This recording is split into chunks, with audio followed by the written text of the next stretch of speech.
El sol de Ciudad de México caía implacable sobre el barrio de Coyoacán cuando Leticia Mendoza terminaba de preparar la comida. 42 años vividos con intensidad se reflejaban en sus ojos color café, testigos silenciosos de una historia que pocos conocían. El aroma del chile poblano relleno inundaba la cocina mientras ella ajustaba el calor del fogón, pendiente del reloj en la pared. Francisco llegaría pronto, y todo debía estar perfecto. «Mamá, ¿puedo ir a casa de Diego después de comer?», preguntó Mateo asomándose a la cocina con su mochila colgada al hombro. A sus 12 años era la viva imagen de su padre, la misma mandíbula fuerte, la misma mirada penetrante. «Claro, mi amor, pero regresa antes de las 8», respondió Leticia mientras acomodaba los cubiertos sobre el mantel bordado que había heredado de su madre. El sonido de la puerta principal interrumpió la conversación. Francisco había llegado. Leticia sintió ese familiar nudo en el estómago que aparecía cada vez que escuchaba sus pasos en el pasillo.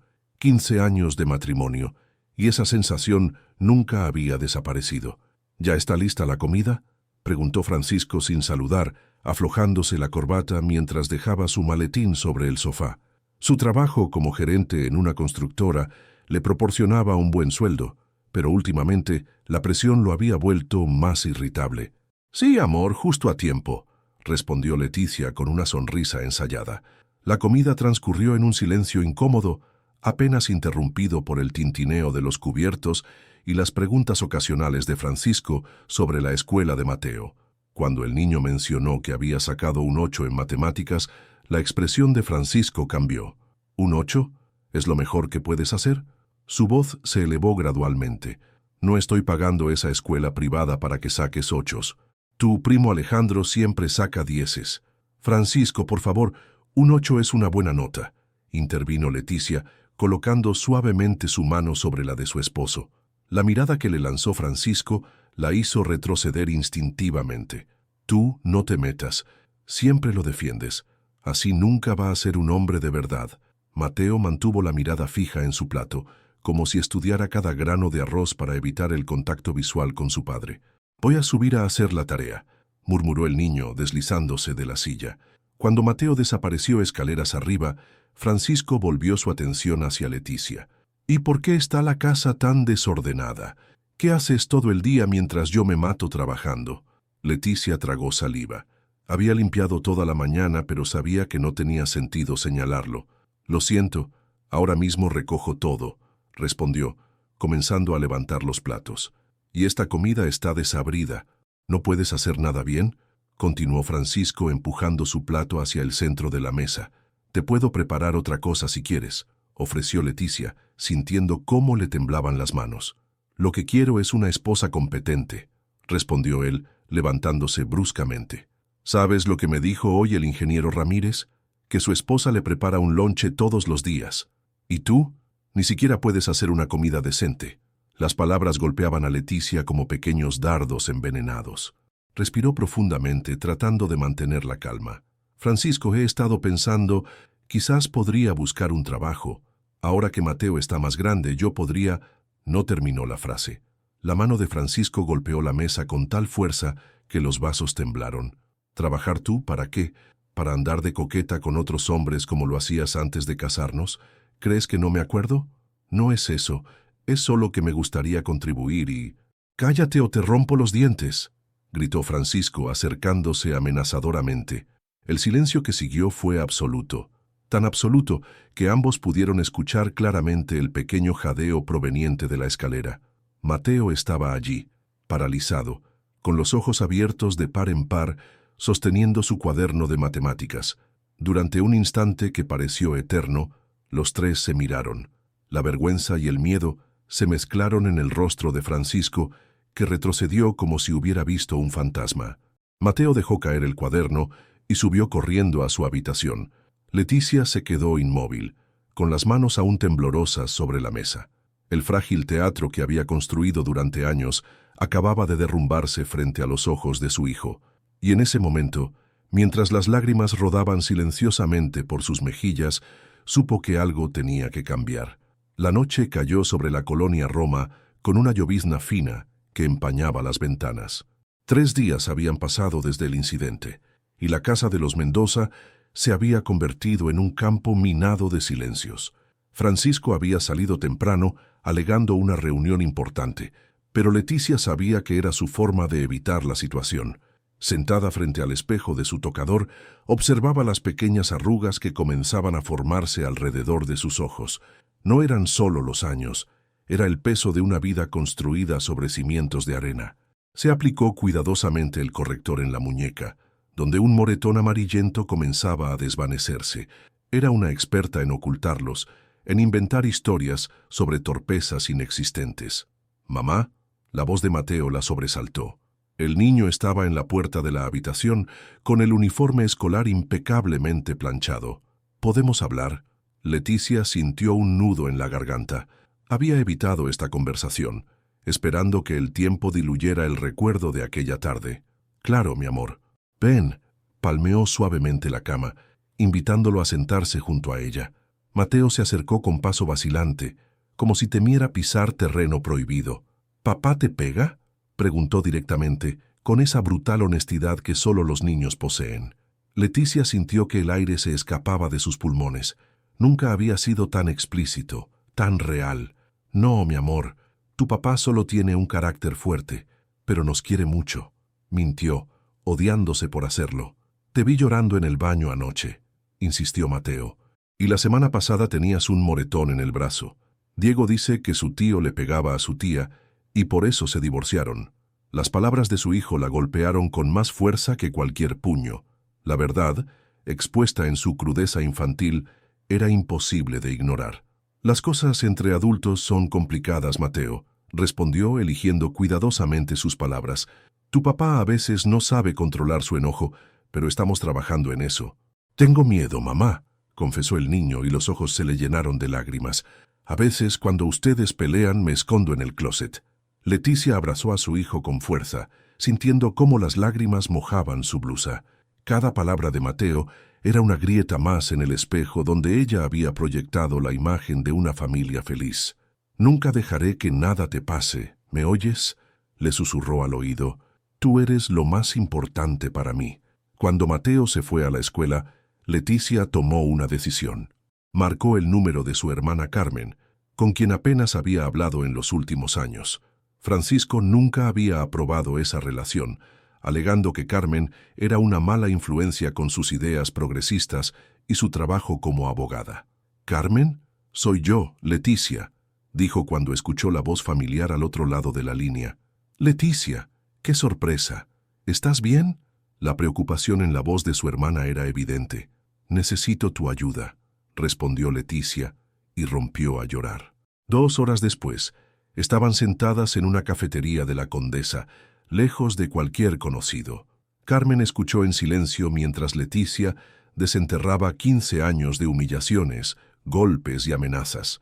Cuando terminó, Carmen tomó sus manos entre las suyas. «Tienes que denunciarlo, Leti. Puedo ayudarte, conozco abogados especializados en violencia doméstica». «No es tan simple», respondió Leticia. «Si lo denuncio, perderé todo. La casa está a su nombre. Controla todas las cuentas bancarias». «¿Cómo voy a mantener a Mateo?». «Hay recursos, albergues, programas de apoyo», insistió Carmen. «No estás sola en esto». Leticia negó con la cabeza. «No conoces a Francisco. Si lo dejo, no se va a rendir.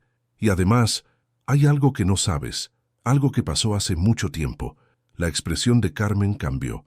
«¿De qué hablas, Leti?». Leticia miró a su alrededor, asegurándose de que nadie pudiera escucharlas. «Antes de que Mateo naciera, Francisco y yo tuvimos una pelea terrible. Me empujó tan fuerte que caí por las escaleras». Hizo una pausa, las palabras atascándose en su garganta. «Perdí el bebé que esperábamos». Carmen ahogó un grito. «¿Y no lo denunciaste entonces?». «Me amenazó con decirle a todos que yo me había provocado el aborto a propósito. Sabes cómo es nuestra familia. Me habrían dado la espalda. Yo estaba destrozada, vulnerable. Me convenció de que había sido un accidente, de que cambiaría. Ese hijo de...». Carmen se contuvo. «Leti, eso es manipulación. No puedes seguir viviendo así». «Hay más», continuó Leticia bajando aún más la voz. «Esa noche, después del hospital, Francisco estaba como loco. Rompió todo en la casa. Yo le pegué con un jarrón para defenderme. Él se cayó y se golpeó la cabeza contra la mesa. Había tanta sangre. Leticia temblaba al recordarlo. Pensé que lo había matado, pero solo quedó inconsciente. Me dijo que si alguna vez lo dejaba, le diría a la policía que intenté asesinarlo. Carmen la miró horrorizada. Fue en defensa propia, Leti. Cualquier juez lo entendería. Después de tantos años, sin pruebas, sería mi palabra contra la suya, y él tiene contactos, amigos influyentes. Ambas hermanas guardaron silencio. El café se había enfriado entre sus manos. Al menos prométeme que lo pensarás, dijo finalmente Carmen. Por Mateo, él no merece crecer en ese ambiente. Leticia asintió lentamente. Por primera vez en 15 años, la posibilidad de una vida diferente comenzaba a tomar forma en su mente. Esa tarde, mientras limpiaba la habitación de Mateo, encontró un dibujo escondido entre sus cuadernos. Era un autorretrato del niño, pero sus ojos eran enormes pozos negros, y en una esquina había dibujado a un hombre con los puños levantados y una mujer en el suelo. El título decía simplemente, «Mi familia». Leticia se sentó en la cama de su hijo, apretando el dibujo contra su pecho. La decisión estaba tomada. La Procuraduría de la Mujer en Iztapalapa estaba abarrotada cuando Leticia y Carmen llegaron. Mujeres de todas las edades esperaban su turno, algunas con niños dormidos en sus regazos, otras con la mirada perdida en algún punto indeterminado de la pared. Leticia se sintió parte de una hermandad silenciosa y dolorosa. «Buenos días. Venimos a presentar una denuncia por violencia intrafamiliar», explicó Carmen a la recepcionista, quien les entregó un formulario sin levantar la vista. Leticia observó el papel con aprensión. Poner por escrito lo que había vivido durante tantos años lo hacía más real, más definitivo. Su mano tembló mientras comenzaba a escribir. «No estás haciendo nada malo», le susurró Carmen, apretando suavemente su hombro. «Estás protegiendo a tu hijo y a ti misma». 2 horas después, salieron de la oficina de la trabajadora social que había tomado su declaración. Le habían explicado el proceso. Habría una orden de restricción temporal, una investigación, posiblemente un juicio. Le advirtieron que sería difícil, que muchas mujeres se retractaban por miedo o presión familiar. «No me voy a retractar», había afirmado Leticia con una determinación que sorprendió incluso a Carmen. Ahora venía la parte más difícil: recoger a Mateo de la escuela y llevarlo al pequeño departamento que Carmen había preparado para ellos en Tlalpan. No podrían volver a casa, no después de presentar la denuncia. Francisco recibiría la notificación esa misma tarde. «¿A dónde vamos, mamá?», preguntó Mateo cuando vio que tomaban un camino diferente al habitual. «Vamos a quedarnos unos días con tu tía Carmen», respondió Leticia tratando de sonar tranquila. «Será como unas pequeñas vacaciones». «¿Y papá?», la pregunta que Leticia más temía. «Papá necesita tiempo para pensar algunas cosas», respondió, mirando a su hijo por el espejo retrovisor. «A veces, cuando 2 personas se quieren pero se hacen daño, es mejor separarse un tiempo». Mateo asintió en silencio, como si de alguna manera ya entendiera lo que estaba sucediendo. El departamento de Carmen era pequeño, pero acogedor. Había preparado la habitación de invitados con sábanas nuevas y algunos juguetes para Mateo. Esa noche, después de que el niño se durmiera, las hermanas hablaron en susurros en la cocina. «Francisco ha llamado 17 veces», dijo Leticia mostrando su teléfono. «Los mensajes son cada vez más amenazantes». Carmen revisó los mensajes, su rostro endureciéndose con cada uno. «Esto es bueno para tu caso», señaló. «Guarda todo. Será evidencia». El teléfono vibró nuevamente. Esta vez era un mensaje de la vecina de Leticia. «Tu marido está como loco. Rompió los vidrios de tu coche y grita que te va a encontrar. La policía acaba de llegar». Leticia sintió un escalofrío recorrer su espalda. «Quizás deberíamos irnos a otro lugar», sugirió, el miedo palpable en su voz. «Francisco tiene contactos. Podría averiguar que estamos aquí». «No puedes seguir huyendo, Leti», respondió Carmen con firmeza. «Confía en el sistema. La orden de restricción ya está en vigor. Si se acerca, irá a la cárcel». Pero el sistema en el que Carmen confiaba mostró sus grietas al día siguiente. Cuando fueron a recoger las pertenencias de Leticia y Mateo, escoltadas por una patrulla, descubrieron que Francisco había cambiado las cerraduras. A través de la ventana, pudieron ver que muchas de las cosas de Leticia habían desaparecido o estaban destruidas. «Esto es ilegal», protestó Carmen ante los policías. «No puede impedirle el acceso a sus propias cosas». «Lo sentimos, señora, pero sin una orden judicial específica no podemos forzar la entrada», respondió uno de los oficiales, visiblemente incómodo. «Lo más que podemos hacer es levantar un reporte». De regreso en el auto, Leticia rompió a llorar. «Te lo dije, Carmen. Él no va a detenerse, va a hacer todo lo posible para destrozarme. Precisamente por eso no puedes rendirte ahora», respondió su hermana. «Si vuelves con él después de la denuncia, será peor que antes». Los días siguientes fueron un torbellino de actividad legal. La audiencia preliminar fue fijada para la semana siguiente.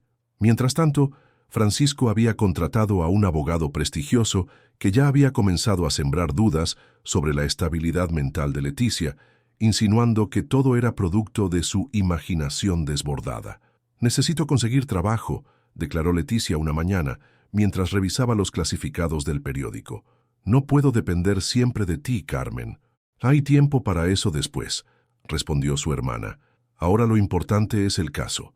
Pero Leticia insistió. Necesitaba sentir que recuperaba el control de su vida, paso a paso. Con su experiencia como secretaria antes de casarse, consiguió un puesto temporal en una oficina cercana. El sueldo era modesto, pero representaba el primer paso hacia su independencia. Mateo, mientras tanto, había sido inscrito en una escuela del barrio. El cambio había sido difícil para él, pero mostraba una resiliencia que conmovía a Leticia. Una tarde, mientras revisaban juntos sus tareas, el niño la sorprendió con una pregunta. «Mamá, ¿vamos a volver alguna vez con papá?» Leticia dejó el lápiz sobre la mesa y miró a su hijo a los ojos. «¿Tú quieres volver?» Mateo guardó silencio un momento, como si sopesara cuidadosamente su respuesta. «No», dijo finalmente. «Tengo miedo cuando él está cerca, y no me gusta cuando te hace llorar». Leticia abrazó a su hijo, sintiendo una mezcla de tristeza y alivio. Tristeza porque un niño de 12 años tuviera que pasar por esto. Alivio porque confirmaba que estaba haciendo lo correcto. La noche antes de la audiencia, mientras Leticia preparaba la ropa que usaría, recibió una llamada de un número desconocido. «Diga», respondió con cautela. «Leticia, soy Marta, la secretaria de Francisco». La voz al otro lado sonaba nerviosa. «Sé que no debería llamarte, pero creo que debes saberlo. Francisco ha estado hablando con un tipo muy raro. Creo que es un detective privado. Le ha dado dinero y le ha mostrado fotos tuyas y de tu hermana». El corazón de Leticia se aceleró. «¿Qué más escuchaste, Marta?» «Algo sobre encontrar evidencia y desacreditarla». «Ten cuidado, Leticia. Francisco está obsesionado. Nunca lo había visto así». Cuando colgó, Leticia se sentó en la cama, tratando de controlar el temblor de sus manos. Francisco estaba dispuesto a todo, y ella sabía exactamente qué tipo de evidencia podría estar buscando. El juzgado familiar del Distrito Federal bullía de actividad cuando Leticia, Carmen y su abogada, la licenciada Ramírez, atravesaron las puertas. Leticia había dormido apenas unas horas, atormentada por la llamada de Marta. Se había arreglado con esmero. Un traje sastre gris, maquillaje discreto, el cabello recogido en un moño sobrio. Quería proyectar una imagen de compostura y seriedad. Francisco ya estaba allí, impecable en su traje azul marino, conversando animadamente con su abogado, como si estuvieran en una reunión de negocios y no a punto de decidir el futuro de una familia rota. Cuando sus miradas se cruzaron, Leticia sintió ese familiar escalofrío. Los ojos de Francisco irradiaban una mezcla de rabia y confianza que la inquietó profundamente. «No lo mires», le aconsejó la licenciada Ramírez. «Concéntrate en lo que vamos a decir. Recuerda, sé honesta, pero firme. El juez necesita ver tu determinación». La sala de audiencias era más pequeña de lo que Leticia había imaginado. El juez, un hombre de unos 60 años con lentes de montura gruesa, revisaba expedientes mientras las partes tomaban asiento. Carmen apretó la mano de su hermana antes de sentarse en los bancos destinados al público. Caso 287-2024. Medidas cautelares por violencia familiar, anunció el secretario del juzgado. Leticia Mendoza contra Francisco Herrera. Lo que siguió fue un ritual legal que se desarrolló como en cámara lenta para Leticia. Su abogada presentó el caso. 15 años de maltrato psicológico y físico, amenazas, control financiero, aislamiento social. Presentaron fotografías de lesiones anteriores que Leticia había guardado secretamente, mensajes de texto amenazantes, el testimonio de Carmen sobre los cambios que había observado en su hermana a lo largo de los años. Cuando fue el turno de la defensa, el abogado de Francisco se levantó con una sonrisa confiada que hizo que Leticia se tensara en su asiento. Su señoría, lo que tenemos aquí es un lamentable caso de manipulación, comenzó. Mi cliente es un hombre trabajador, respetado en su comunidad, que ha mantenido a su familia con dignidad durante 15 años. La señora Mendoza, por razones que solo ella conoce, ha decidido fabricar esta historia de maltrato. Luego, como un mago sacando un conejo del sombrero, el abogado presentó su evidencia. Declaraciones de vecinos que afirmaban nunca haber visto signos de violencia, fotografías de eventos familiares donde todos sonreían, expedientes médicos donde Leticia había explicado sus lesiones como accidentes domésticos. Y ahora su señoría quisiera presentar una evidencia clave, dijo el abogado haciendo una pausa dramática. Una grabación que demuestra el verdadero carácter de la señora Mendoza y sus motivaciones en este caso. El estómago de Leticia se contrajo. ¿Una grabación? La licenciada Ramírez se inclinó hacia el juez. Objetamos, su señoría. No fuimos notificados de esta evidencia. La obtuvimos apenas ayer, respondió el abogado de Francisco. Es fundamental para entender este caso. El juez ajustó sus lentes. Proceda, pero advierto que evaluaré la pertinencia de esta evidencia. El abogado reprodujo una grabación de audio. La voz de Leticia emergió de los altavoces, entrecortada y con mala calidad, pero reconocible. Le pegué con un jarrón, tanta sangre. Pensé que lo había matado. Eran fragmentos de la conversación con Carmen en la cafetería. Leticia sintió que el aire abandonaba sus pulmones. Francisco la había hecho seguir. Había grabado su conversación más íntima y ahora la estaba usando contra ella. El abogado detuvo la grabación. Como puede escuchar, su señoría, la señora Mendoza confiesa haber atacado violentamente a mi cliente hace años, casi causándole la muerte. ¿Es esta la supuesta víctima que hoy solicita protección? La sala quedó en silencio. Leticia miró a Francisco, que la observaba con una sonrisa apenas perceptible. Era su jugada maestra, la materialización de la amenaza que había mantenido sobre ella durante años. La licenciada Ramírez se puso de pie. Su señoría, solicitamos un receso para consultar con nuestra cliente. Concedido. 15 minutos, dictaminó el juez, visiblemente perturbado por el giro de los acontecimientos. En una pequeña sala lateral, Leticia se derrumbó en una silla. Está sacado de contexto, explicó entre lágrimas. Fue en defensa propia, después de que me empujara por las escaleras y perdiera a mi bebé. Pero no tengo pruebas. Fue hace tanto tiempo. La abogada la miró con gravedad. Leticia, ¿por qué no me contaste sobre esto antes? Tenía miedo, vergüenza, respondió secándose las lágrimas con un pañuelo. Pensé que nunca lo sabría nadie. Esto complica las cosas, pero no está todo perdido, dijo la licenciada Ramírez. La grabación fue obtenida ilegalmente. Podemos impugnarla. Además, el contexto es crucial. Necesitamos que cuentes toda la verdad ante el juez. Cuando la audiencia se reanudó, Leticia se sentía extrañamente tranquila. El miedo que la había acompañado durante tantos años se había transformado en una determinación casi férrea. Cuando el juez le concedió la palabra, se levantó con dignidad. Su señoría, lo que escuchó en esa grabación, obtenida sin mi consentimiento, es un fragmento de una conversación privada con mi hermana. Comenzó, su voz firme a pesar del nudo en la garganta. Sí, golpeé a mi esposo con un jarrón hace 12 años. Lo hice después de que me empujara por las escaleras en un ataque de ira, causando que perdiera al bebé que esperaba. Un murmullo recorrió la sala. Francisco se removió incómodo en su asiento. Durante 15 años he vivido con miedo, pensando que si hablaba, nadie me creería. Que si me iba, él usaría ese incidente contra mí, continuó Leticia. Pero ya no puedo callar. No por mí, sino por mi hijo, que no merece crecer creyendo que es normal que un hombre amenace a su esposa, que la humille, que la golpee. Leticia respiró profundamente antes de continuar. No soy perfecta. He cometido errores. como permanecer en silencio demasiado tiempo.